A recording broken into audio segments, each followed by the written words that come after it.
Welcome, welcome, welcome. This is Edna White. I am your host of Keeping It Real on Purpose. And you know that we're talking with coaches. So this is a series called Real Talk with Coaches. And today we're featuring none other than Corby Furrow. Right, I got it right? Yes, that's right. Tongue-tied. Okay, so Corby is a certified executive coach. She chartered professional in human resources and EFT master trainer. She specializes in dialing up the courage in every soul she meets, one tap at a time. Armed with humor and expert strategies, she's not just coaching, she's turning a professional growth into an adventure. So welcome to the show, Corby. Thank you, Edna. I'm so happy to be here and have a real talk with you. Yeah, I am excited too. I incorporate dance because that's the thing I do, Nice. into my coaching, right? I incorporate that to my group coaching. Individually, I incorporate that, right? Okay. And now I see that you incorporate humor. Tell me what that looks like. Tell the audience what that looks like, because I love it. Yeah, I always look for parts that we can kind of laugh at or laugh with, and because humor starts to open up our nervous system, right? Because when we're so serious and doing all the work that we're doing, we often sometimes get shut down, right? Yeah. And so anytime that I can insert some humor or that we have a break, it kind of gives a person a break in a way too, to catch their breath. And so, so we'll often laugh at something or share something that's, relevant to it, that kind of is humorous to the person. It's not to make fun of, but it's to kind of have a laugh at themselves sometimes. Yeah.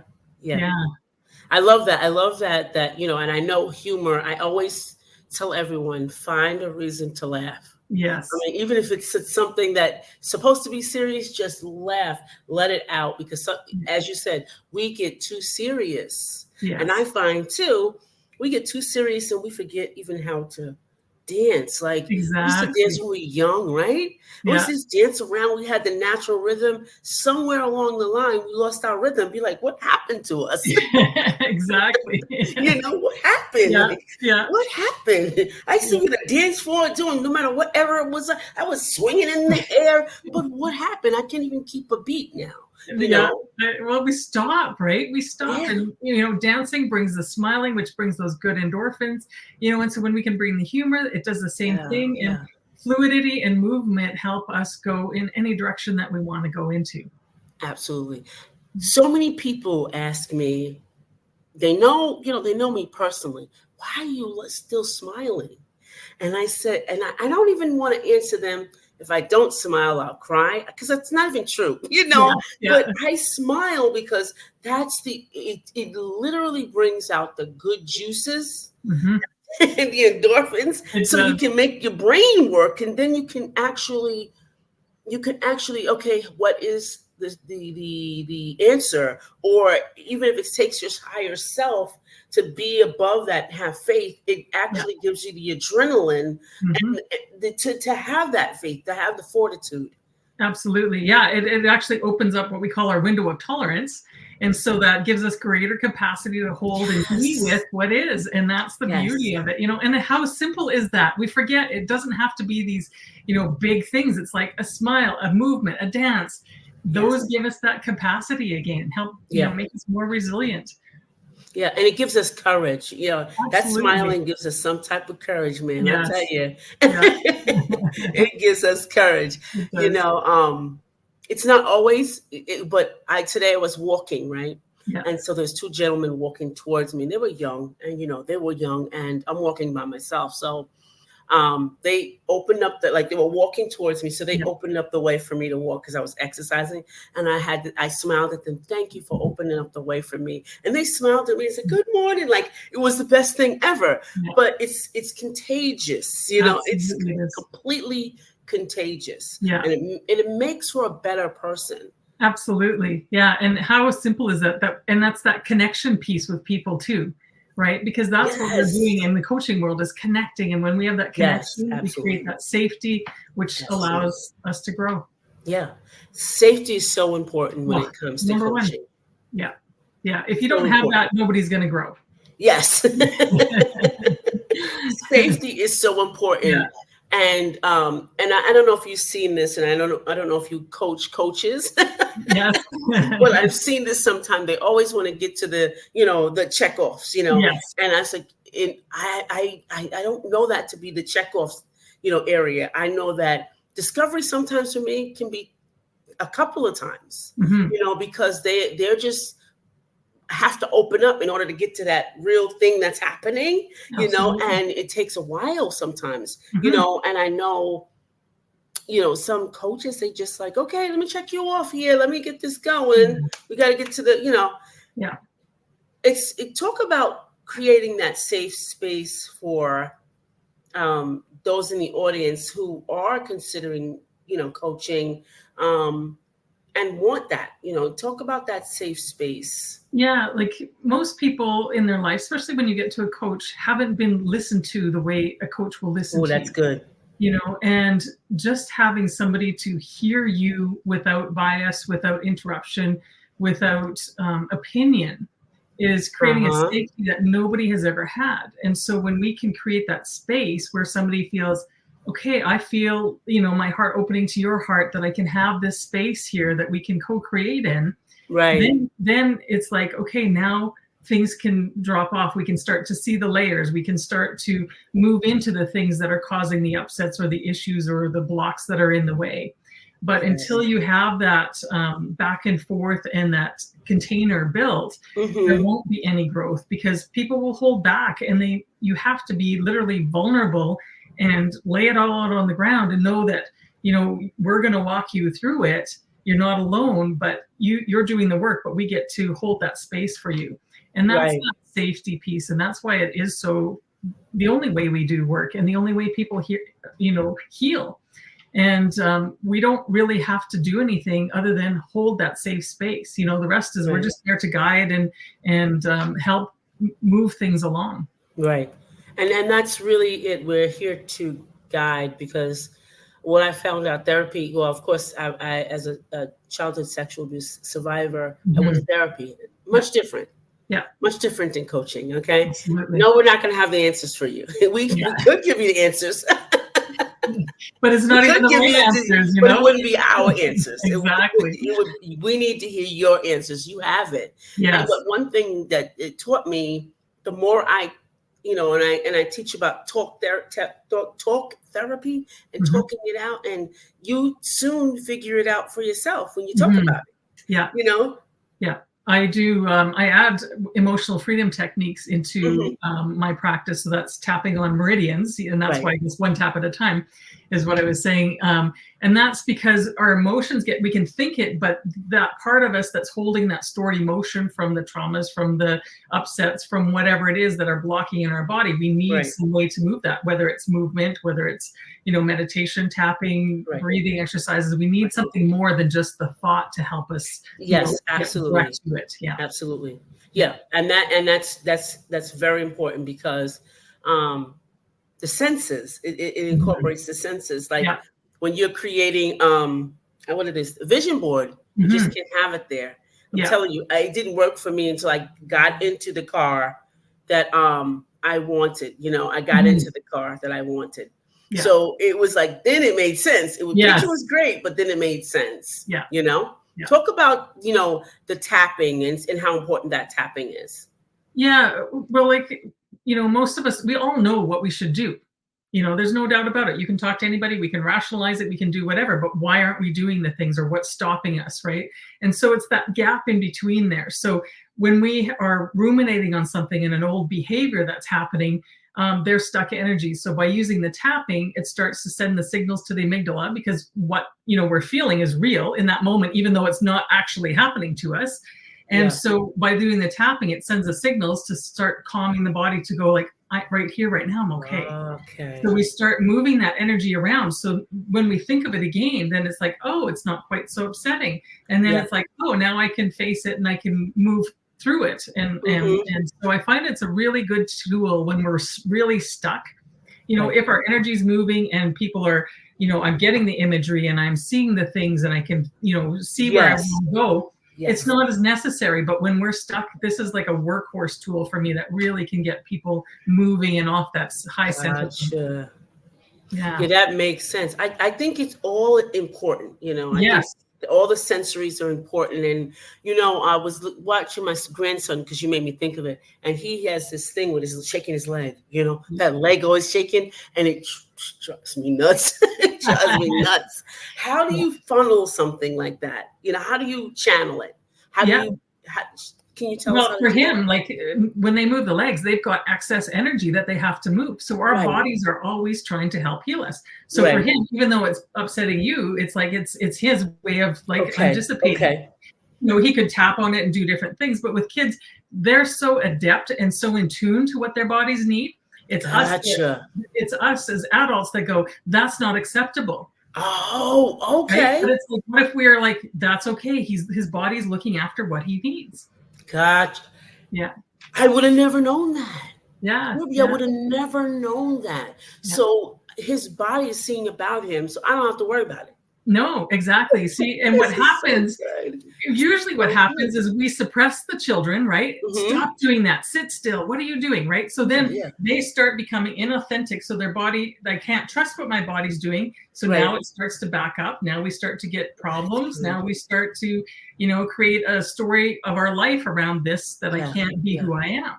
And so, this will probably run its course over time, or maybe not, because maybe that's what his body needs, is to just expel this extra energy that's within him. Right. Okay. Oh my gosh, that audience, that makes so much sense. So stop telling people to stop doing that.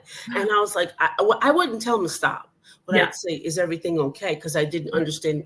I don't have it. I didn't have nervous energy like that. Yeah. So I didn't. Is everything okay? I'm asking him, and I know he's 16, so I know I'm getting on his nerves. And his grandmother, I'm getting on his nerves. Yeah. So now I understand it even more. That's tremendous. That is so good. Yeah, he's so figured good. that way to cope. Yeah, with that's whatever's really going good. on. That's really good. Yeah. So now you got me. Now I started now. Okay. So now I dabbled a little bit into tap. When I'm in pain. So I had a car accident, and I started tapping on that pained area. Tapping.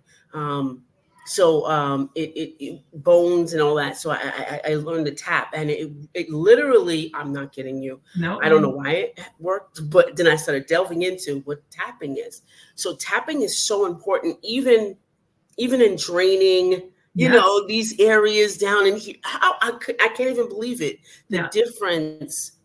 And I'm gonna tell you guys, audience, maybe you could tell them better, but even here in my face, how my face changed just doing simple exercises. Cream really didn't do it, but just doing simple exercises, and then knowing where things are, these things, and I can't remember the name of them, but knowing that you have to drain your face and bring back the do the lymphatic drains too. But when you tap on the points here, like I said, it's de-stressing, because 80% of our physical, mental, and emotional issues have stress components. So when we can lower that stress, then everything else can, our immune system goes up, our cortisol levels go down, our good hormones, our serotonin goes up. So it all works together, so that it's not the be all end all thing, but it's a tool that we use so that other things can also work, right? But it's a very powerful tool. Right. And would you say that not every tool is for everybody? No, and I think there's a kind of a time when you're open to it or not. The good thing about EFT, you believe it or not, it will make a difference. But sometimes it makes a difference, which scares people. So then they think, oh, I can't do that, because it's changing in the direction that's scary, right? So but it is, pick your tool that works for you when it works, when you're ready.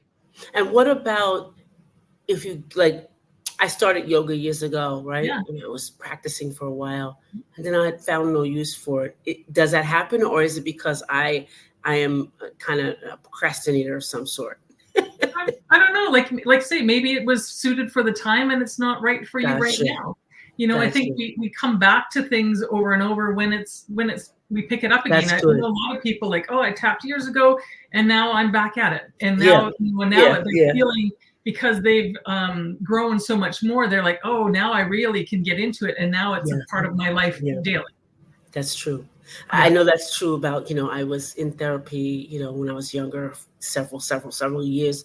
And Yeah. then I only go back when I feel that there's Mhm. something going on. I head back. I Yeah. call up, hey, I gotta start making appointments and coming in, Yeah. and I've learned those tools are necessary when I Yeah. need them, and I have to learn to recognize them with awareness. Yes, Awareness. exactly. And the other thing is too is like we often do it when we're in crisis, right? Oh yeah, I got to get Right. my tools, or else Right. we forget about it till it's after, and then oh yeah, I got to Right. get these in. But a Yes. lot of these we can do preventive, like you said, you're walking, you can move your Yeah. body. Yeah. Those are preventative. Tapping daily, like on really no issue at all, because our body's like a huge Gotcha. sponge. Preventative. We Yeah. get that stress every day, so we can just decompress the stress without Right. even knowing what we're doing, right? Because Right. it's Exactly. just good for us.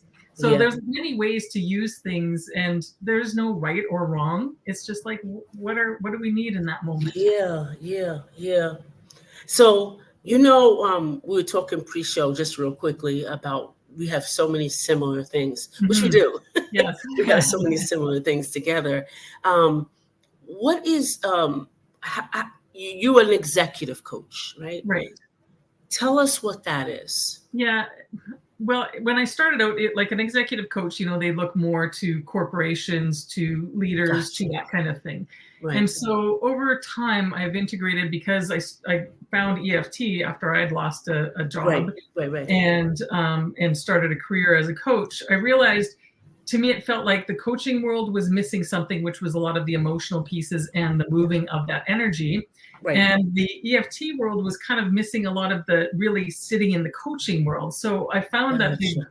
really married, and they've come a long ways. Both have come a long ways over Right. the last 10 years. Um, and so I really deal with people want to get to those goals, like I said before, but why aren't I doing it? I know all this stuff. I know what I have to do. Right. And it's always tied to our history, our past in some shape or form. The learning that we said, if I do this, then that will happen. If I don't do this, and so even though we know it's good for us, there's always a hesitation. Right. I know for myself, like I was a director of HR. And when I got up to there, because I was a people pleaser, when I got there, I felt very exposed, very vulnerable.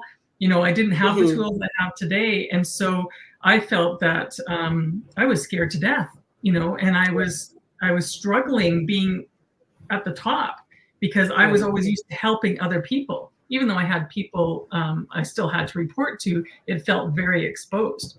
Now, Mhm. given today, after I learned, why I had the people pleasing and why it was scary, it Right. would be a whole Right. different, I'm a whole different person, and I would be Yeah. able to stand in my power and do the things that I need to do. Even though I Yeah. was very successful, it was Mhm. holding me back, before I knew about all the personal work and that I had to do to uncover all of that stuff. Yeah.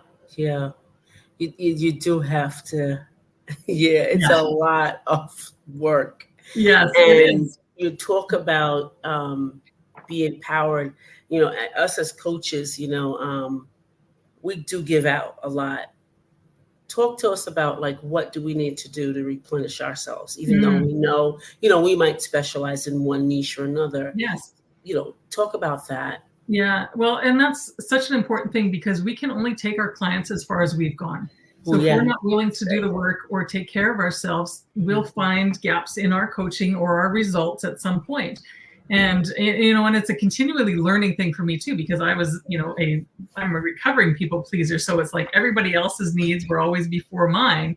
And so now to put mine first, it is important because when you're a coach, you're your own business, you're the person giving out the energy. So if you don't protect that, which is a healthy boundary, right, and can respect that, because when you're in that flow, you can go really easily without getting burnt out. But when Yeah. you're not, you're going to get burnt out. You'll get sick. Yep. So yeah, you have to do. Definitely burnt out. Yeah, Definitely. Mhm. take the time to honor, prepare your space, take the time to prepare you, make Mhm. sure you've got enough rest, healthy stuff going on. Because it is important because you have to show up so that you can be a clean vessel, I guess, for to take in Yeah. the information of the other person. Hmm. Yeah, Yeah. you definitely have to renew yourself. Yes. Balance is so important, and I know that people always say, I don't have enough time in the day, Yeah. and I find that time management is so very important. Yes. Yeah. Yeah. And it's hard. Well, I found it a hard transition, from when I went from corporate to it's free. I'm waiting for somebody to tell me something, and it is time management is a thing. But the beautiful thing is once you kind of get onto it, it's like we have more than enough time. Yes. Yeah. And yes, I am learning that now, Corby. Yeah. I can't believe I'm learning that now. Yeah. I'm like, I am not busy. Like when you start to, I don't use the word busy anymore because that just means just like I used to do it all the time. Yeah. I used to take papers from one side of the thing Exactly. and put it on the other side. And that was, it was like I really didn't do anything. So I started time management. To me is if I had 5 things I had to do and I did 2, guess what I did? I did enough. Yeah. I did enough and I did it well. Yeah. So I was happy about that. But I trauma taught me I had to be busy all the time. Absolutely. It's a protection. Trauma tricked me into just moving all the time, doing things for people. Trauma tricked me into people pleasing. And then I couldn't get out. Well, I had to resign. Yeah. I had to resign. Yeah, but it's not even tricking. Trauma is saving your life by keeping you busy. Right. Yeah. And then when you get to a place where this isn't saving my life anymore. No, it's like, actually killing me. Yeah. Yeah, but it is so true. And that's, those are things that we need. And we often hear people, say, oh, I have to, get rid of it and be angry at it or something. And it's like, no, it's like love that piece of you because it was absolutely necessary. Yeah. And you learned important skills around that you take with you. But we need to just let go of the ones that are holding us anchored into that past. Yeah. And and like you said, it's difficult to transition to that. Mm-hmm. So when you're, as a coach yourself, the techniques that you're teaching, your clients, yes, you're either learned or teaching yourself because 100%, it's always a learning process, right? Yeah. And so often you get clients that are it's like, oh, actually, I'm actually coaching myself and you're just here to help me get healed. That's true. You're often coaching yourself. Yeah. So, as I'm designing my life and creating my business, so I had to pivot my business to a different, arena, not a different arena, but a more focused arena because, the times were changing. So I pivoted, right? And so I got some assistants, I had a couple of interns and a VA assistant. So, and now I'm looking around and I'm saying, what do I do now? Yeah. Free time. And then I'm sitting there, well, what am I doing wrong? Right? I'm saying, what am I doing wrong that I'm not busy? Like when I am busy, it's not hard when I have the calls. When I have my calls, not hard, happens great. Everything is opening up, opportunities are flowing, clients are getting their, their release or whatever they need. And then I have times I'm sitting there, well, now what do I do now? I know. And we think that that's bad. Yeah. Because it's got to be filled. Oh my gosh. No, we're so conditioned. And it's like, no, this is the purpose of it. This is the purpose of my gosh. Yes. Now you could go dance. Now you could go do something else. Now I can go dance and now I can do those. Yeah. Thank you. And it's not always about, going to spend money or anything like that. It's just literally now I can walk. Now I can go, just drive down to the beach. Yeah. Now I can just sit and just sit. Nothing. Yes. Nothing. Yes. Or read a book. Like nothing. Is so key. Yes. People, we've been taught that doing nothing is lazy. And it's like, no, doing nothing is recharging, is regenerating, is getting to know yourself. Yes. And it's like, but it still has that stigma on it. Yeah. That's true. Yeah. Now you said we something that now I want to go to this sleeping. Mm-hmm. Sleep. Mm-hmm. And I know you have how important, and I was just telling my granddaughter this today, sleep is very important, and trauma tricks us out of sleep. Mm-hmm. And, it gets into us. And I remember I wasn't sleeping. Like I would say to myself, I'll wake up, right? Let's say 2:30. Oh, I must have had enough sleep. But I don't trick myself into. and I because was it's on no high good alert. during the day. No. Right. And I wasn't thinking. I was literally my brain couldn't, I would speak a word and I'd be like, no, what's the word I'm looking for? Yeah. And I would trick myself. The trauma would trick me to say, oh no, you had enough sleep. Don't worry about it. But it's really, I'm missing something when I don't sleep. Talk about needing to sleep and how you can tap into it to get back to sleep. Yeah, absolutely. Because as we know, our brain needs to rest, our body needs to rest. And, I don't know, what is the ideal, because everybody does have an idea. Like for me, when people say, 7-8 hours, but for me, it's always been 6 hours. I feel the best. And so I think it's like you get to know your body. Yeah, we need more than a couple hours for sure. Absolutely. But so what we do is, because, a good practice before you go to bed is actually doing a round of tapping and stuff, because it calms our body and gets our body ready. And when you actually wake up in the night, because tapping can, if it's physical, so it's like that might wake you up. So a good thing, and you can actually think tap on the point. And so just laying there. Oh, that's good. It works really well because our brain doesn't know whether it's physical or not. Like that's the power of our mind, right? So it takes some practice, but you can actually do that to start to just calm your body again, or to stop all the chatter that's going on, or another practice is, think about putting it, it's like, okay, brain, I'm going to put you over there so that I can sleep, it's like that I need to have this sleep. But yeah, there's always little subtle things we can do just to get that relaxation going and stop that cage from running away with us with all the things that we might have to do the next day. Oh, awesome. Awesome. So tell us what's going on in Saskatchewan, Canada. What's going on there? What's going on? The wind is going on and fire and all kinds of things, but how's the weather? I just was there. Not in Saskatchewan, but in Mississauga, in Ontario. Yes. Okay, Mississauga. So I was just there. And in May, but it was okay. It wasn't cold or anything. It was good. And I was like, oh, this is just like New York. I don't, I was like looking for something like, totally different. It's not. Here you get like a lot of wind, like 50, 60, 70 kilometer an hour winds.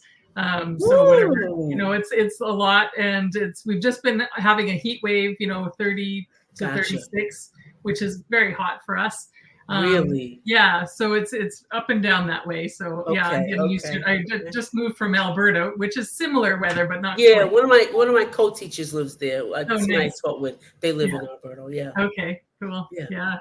Awesome. So what do you got going on that, our audiences can tap into? Yeah, they can tap into. Yeah. Coming up in the fall, I do actually teach tapping for people who are interested in it. So that starts in September. And then the next stage after that is people who want to become practitioners and add it to their coaching business. Well, actually level 1 and 2, you can start adding it to your coaching business as another tool. Right. And so that's why I like to offer that. And I've got some workshops that are coming up in August. And there's just it's kind of quiet over the summer, but still going on. Yeah. And I know it's easy to get in touch with you. What's your website? It's radiantcoresolutions.com. Say that one more time. radiantcoresolutions.com. Gotcha. All right. That sounds good to me. Well, Corby, we want to thank you for being here. I've really got something out of it, and I know my audience got something out of it. Is there last remarks or something you just want to say, you need to say to them? Because I know that you probably have something. So just give us.